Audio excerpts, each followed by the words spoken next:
Bir kambag'al bechora yo'lda ketayotsa, oldidan bir hamyon chiqdi.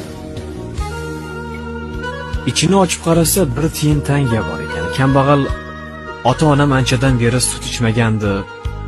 Bu pulga ularga sut olib boraman deb o'ylab turgan ekan, hamyon og'irlashdi. Ichini ochib qarasa, hamyonda 10 tanga turganmish. Kambag'al "Yo Xudo, qudratingdan" deb hayron qolibdi-da, undan ko'ra bu pulga bitta sigir olaman. Shunda ota-onam, farzandlarim ham har kuni tongda sut ichadigan bo'lishadi deb o'ylagan ekan, hamyon yana ham og'irlashdi. Bu safar uni ichida anchagina pul turgan ekan. Kambag'al o'tgan qish ota-onam rosa qiynalishgan. Sovuq xonada endi bu pulga uyni ta'mirlayman deganda, hamyon yana ham og'irlashdi.